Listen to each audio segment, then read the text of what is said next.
hello. This is TPP.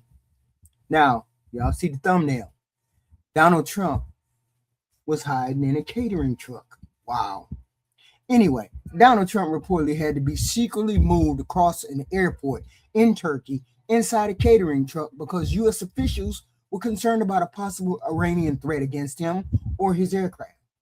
Now, I'm not making fun of the Secret Service for protecting the president.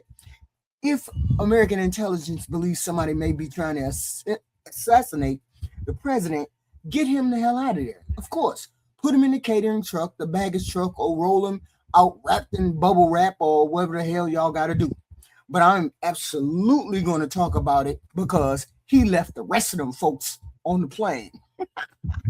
The irony of Donald Trump spending months telling us how badly Iran has been defeated, only for American security officials to reportedly tell him, "That's wonderful, sir. Now get your ass in this catering truck." Because apparently Iran didn't get the memo that they were finished. Run the clip. The stairs of Air Force One, the plane that was supposed to carry him on the first leg of his journey home. He waved to the cameras and disappeared inside. The iconic baby blue 747s that have served the Air Force One for decades. Except Trump wasn't really going anywhere.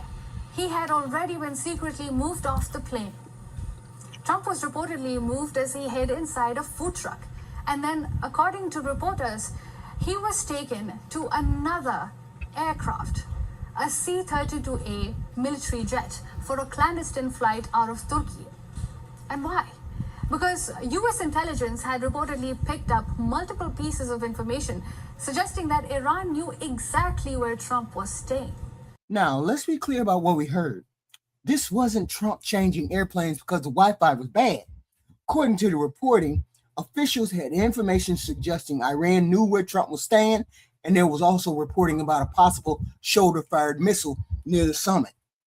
That's serious, very serious, and Trump did exactly what a president should do. He listened to the Secret Service and the military.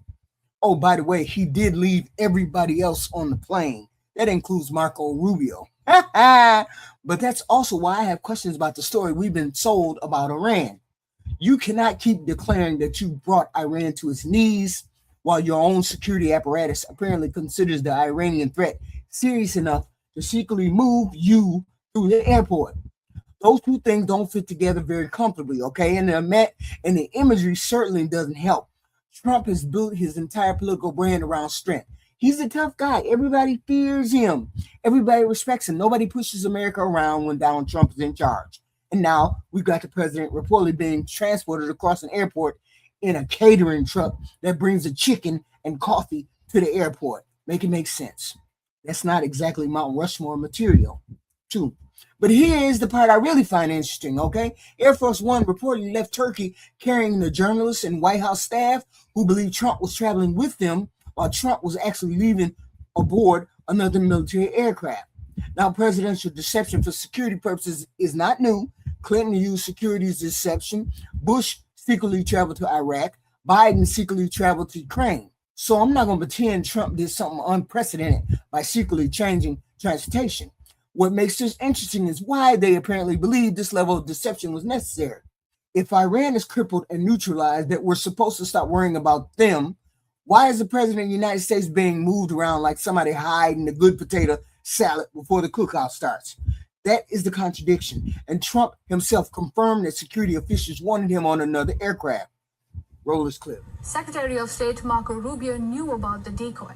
He remained on the original Air Force One with the press and other White House officials who thought that the US president is flying with them. Which raises an obvious question. Why go through all this? Because the threat was considered credible. And the president was a particularly high-value target. Iran has long threatened retaliation against Trump and other US officials since the war started.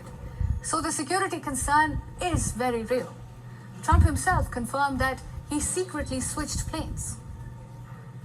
Well, it's only up to Secret Service. I just follow what they'd like to do. So I go by Secret Service and the military.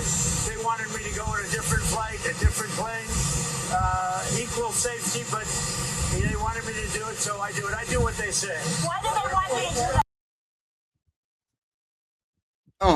See, that clip is important because I'm not interested in pretending Trump should have refused.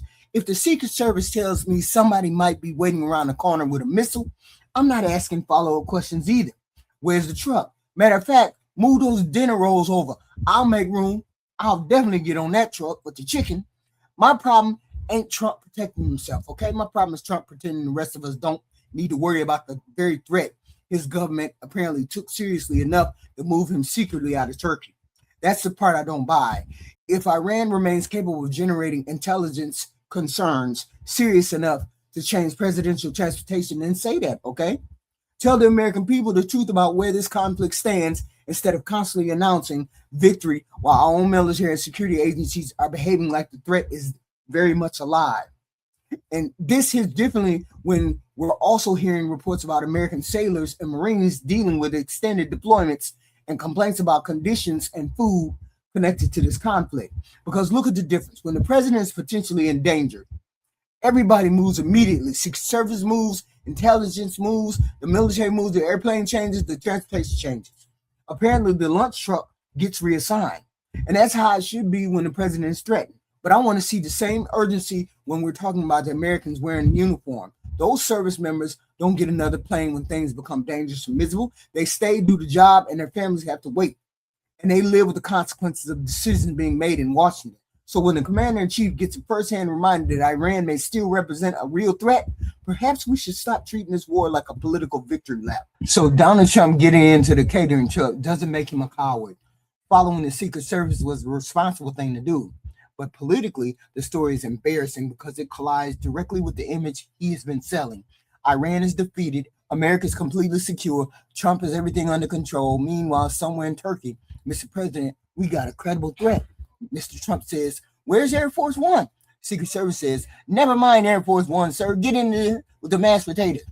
That's not the victory speech we've been hearing. And maybe instead of pretending Iran had been completely handled, the administration should have told Americans, and especially the troops still dealing with this conflict, exactly how much danger remains.